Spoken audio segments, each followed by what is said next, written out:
Welcome to special analysis. నేను రమా మండవ. ఈరోజు అనాలిసిస్లో భాగంగా మనం తీసుకోబోతున్న టాపిక్ ఏంటంటే, ఇక్కడ చూసినట్లయితే ఒక టైటిల్ కాయిన్ చేసాం. ఆ ఒక్క కారణమే మహేష్ కుమార్ గౌడ్ను పీసీసీ చేసిందా అనే టైటిల్ కాయిన్ చేసాం మనం. ఏ ఒక్క కారణం ఆయన్ని పీసీసీ చీఫ్ చేసింది అనేది చాలామందికి సందేహం రావచ్చు. ఎందుకంటే కాంగ్రెస్ పార్టీ అనేది ఒక మహాసముద్రం. ఎస్పెషల్లీ రాష్ట్ర విభజన తర్వాత తెలంగాణ కాంగ్రెస్ పార్టీలో ప్రతి వాళ్ళు ఒక హీరోలు అయిపోయినారు ఈ రోజున. సో అలాంటి కాంగ్రెస్ పార్టీలో చాలామంది స్టాల్ వర్డ్స్ లాంటి నేతలు ఉన్నారు. ఉమ్మడి రాష్ట్రంలో మంత్రులుగా, పీసీసీలుగా పనిచేసిన వాళ్ళు ఉన్నారు. అంతకంటే సీనియర్ మోస్ట్ పదవులు అనుభవించిన వాళ్ళు కూడా ఉన్నారు. అలాంటి వాళ్ళందరినీ కాదని ఈరోజు మహేష్ కుమార్ గౌడ్ను కాంగ్రెస్ అధిష్టానం పీసీసీ చీఫ్గా ప్రకటించింది. రేపో మాపో ఆయన పూర్తి స్థాయిలో ప్రమాణ స్వీకారం కూడా చేయబోతూ ఉన్నారు. ఈ వీడియో మీకు నచ్చినట్లయితే please share, like and subscribe R24 Telugu. అయితే ఏ క్వాలిటీ మహేష్ గౌడ్ దగ్గర ఉన్న క్వాలిటీ ఏంటి, మిగతా సీనియర్ల దగ్గర లేని క్వాలిటీ ఏంటి? ఎంతోమంది ఈ రేస్లో ఉంటూ వచ్చారు. లైక్ మనం చూసినట్లయితే చాలామంది మాజీ ఎంపీలు, రాజ్యసభ సభ్యులు, చాలామంది మధుయాష్కి లాంటి వాళ్ళు కూడా ఈ రేస్లో ఉంటూ వచ్చారు, సతీష్ లాంటి వాళ్ళు కూడా. కానీ లాస్ట్ మినిట్లో మాత్రం కాంగ్రెస్ అధిష్టానం మహేష్ కుమార్ గౌడ్ వైపే మొగ్గు చూపింది. అందుకు కారణం ఏంటి అనేది మనం చెప్పుకోవాలంటే, అందుకున్న ఏకైక కారణం మహేష్ కుమార్ గౌడ్కున్న డబ్బో, లేకపోతే పొలిటికల్ బ్యాక్గ్రౌండో, లేకపోతే ఆయన ఫైటింగ్ స్పిరిటో, ఇంకోటి కాదు. మహేష్ కుమార్ గౌడ్కున్న ఏకైక క్వాలిటీ ఏంటంటే, రేవంత్ రెడ్డికి, ముఖ్యమంత్రి రేవంత్ రెడ్డికి అనుంగు అనుచరుడు కావడం, ఒక అనుంగు ఫాలోయర్ కావడం. ఈరోజు కేవలం ఆ ఒకే ఒక్క లక్షణం, ఆ ఒకే ఒక్క క్వాలిటీ ఈరోజు ఆయన ఏకంగా పీసీసీ చీఫ్నే చేసింది, చాలామంది సీనియర్లను పక్కన పెట్టే విధంగా. మనం చూసుకున్నట్టయితే ఒకసారి ఈయన కెరీర్, పొలిటికల్ కెరీర్ని చూస్తే నిజామాబాద్ నుంచి కాంగ్రెస్ రాజకీయాన్ని రిప్రజెంట్ చేస్తూ వచ్చారు. ఎన్ఎస్యూ నుంచి కూడా ఆయన సుదీర్ఘకాలం కాంగ్రెస్ని రిప్రజెంట్ చేశారు స్టూడెంట్ లీడర్గా. అక్కడి నుంచి చూసినట్లయితే డిచ్పల్ నుంచి పోటీ చేశారు, ఓడిపోయారు. అందరు నిజామాబాద్ అర్బన్ నుంచి, రూరల్ నుంచి ఇలా అనేక సార్లు ట్రై చేస్తూ వచ్చారు. కానీ బట్ ఎప్పుడు కూడా ఆ స్థాయిలో ఆయనకి లక్ అయితే కలిసి రాలేదు మహేష్ కుమార్ గౌడ్కి, బొమ్మ మహేష్ కుమార్ గౌడ్కి. కానీ అదే సమయంలో చూసినట్లయితే మొన్నటి ఎన్నికల సమయంలో ఒక ట్విస్ట్ వచ్చింది. 2023 అసెంబ్లీ ఎన్నికల సమయంలో కాంగ్రెస్ పార్టీ తరఫు నుంచి హోరాహోరీ ఫైట్ ఉంది చాలా చోట్ల. అటు బీఆర్ఎస్, బీజేపీ వర్సెస్ కాంగ్రెస్ అన్న సిచ్యువేషన్ ఉంది.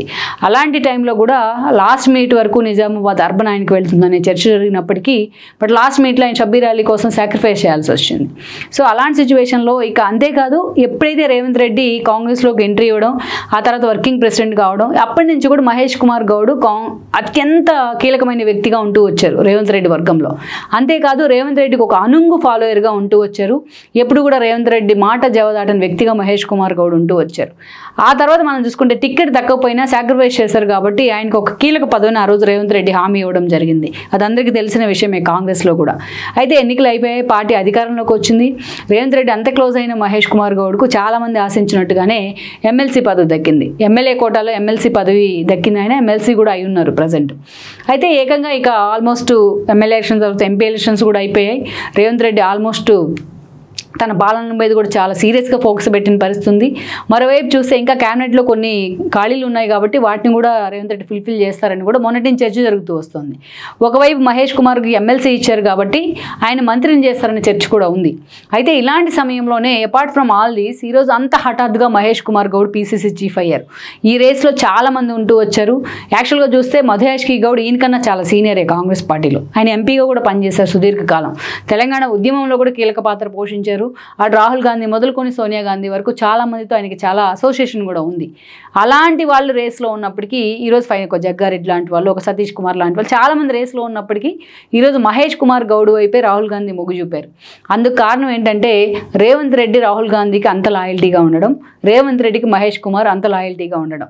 యాక్చువల్గా మనం చూసినట్లయితే అసెంబ్లీ ఎన్నికల ఫలితాల్లో ఏ స్థాయిలో రేవంత్ రెడ్డికి అప్లాజ్ వచ్చిందో మనకు తెలుసు. ఎంతమంది మేము సీఎం కావాలని రాహుల్ గాంధీ చుట్టూ తిరిగినా మొత్తం మొదలుకొని కోమటిరెడ్డి వరకు ఎవ్వరి మాట కూడా ఆ రోజు రాహుల్ గాంధీ వినిపించుకోలేదు. రేవంత్ రెడ్డి ఏకైక ఆప్షన్ అంటూ కూడా రేవంత్ రెడ్డి చేసిన ఫైట్ని దృష్టిలో పెట్టుకుని ఆయన రేవంత్ రెడ్డిని సీఎంగా యునానిమస్గా ఎలక్ట్ చేసిన పరిస్థితి ఉంది. మిగిలిన నేతలంతా కూడా సైలెంట్ అయిపోయిన సిచ్యువేషన్ ఉంది. ఎవరైతే తన కాళ్ళు పట్టుకొని పీసీ చీఫ్గా ఉన్నప్పుడు ఒక అడుగు ముందుకేస్తే 2 అడుగులు వెనక్కి లాగారో అలాంటి వాళ్ళందరికీ క్యాబినెట్ పదవులు ఇచ్చి కూడా రేవంత్ రెడ్డి తన దగ్గర పెట్టుకున్నారు. ఈ రోజున పూర్తిగా నిజమైన రాజకీయ నాయకుడు వ్యవహరిస్తూ వచ్చారు రేవంత్ రెడ్డి. వాళ్ళు ఎవరు తనకు వ్యతిరేకంగా మాట్లాడకుండా, వ్యతిరేకంగా పనిచేయకుండా చాలా లౌక్యంగా వ్యవహరిస్తూ వచ్చారు అనుకోవాలి. అక్కడి నుంచి మనం చూసినట్లయితే ఇక ఎంపీ ఎలక్షన్స్ అనేవి నిజంగానే ఆయన పరిపాలనకు మ్యాండేటే.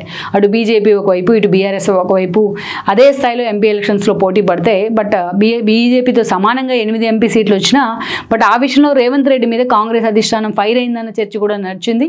బీజేపీకి అన్ని సీట్లు ఎలా అవకాశం ఇచ్చింది కాంగ్రెస్ అనే చర్చ కూడా కూడా జరిగింది.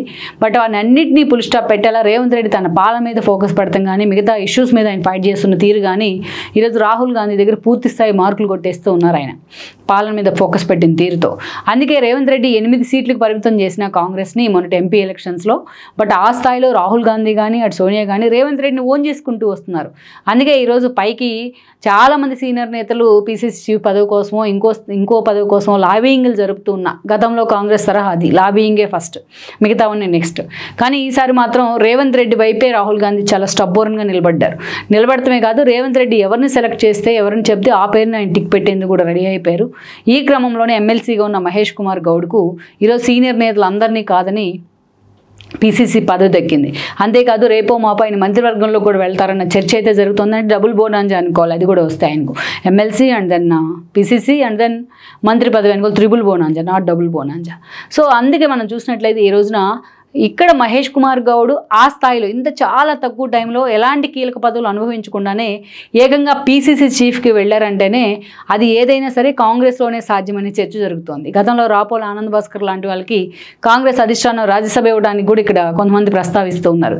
అయితే ఈ కారణాలన్నీ మనం పక్కన పెడితే ఆయన కాంగ్రెస్కి రాయల్టీనా లేకపోతే ఇంకోట అనేది మనం పక్కన పెడితే దాని సీటుని సాక్రిఫైస్ చేశారా షబ్బీర్ అలీ కోసం అనేది పక్కన పెడితే చాలా కీలకమైన అంశం ఏంటంటే ఈరోజు రేవంత్ రెడ్డికి అదే స్థాయిలో ఒక అంచురుడుగా అంత సీరియస్ ఫాలోయర్గా ఉండడమే ఈరోజు మహేష్ కుమార్ గౌడ్ని పీసీసీ చేసింది అనేది ఒక చర్చ. ఎందుకంటే రేపు ఏ అవకాశం వచ్చినా కాంగ్రెస్లో ఎప్పుడు కూడా పీసీసీ చీఫ్ వర్సెస్ ముఖ్యమంత్రి అన్న కల్చర్ ఉంటుంది. ఈవెన్ డిఎస్ వర్సెస్ వైఎస్ అన్న కల్చర్ని కూడా మనం చూసాం.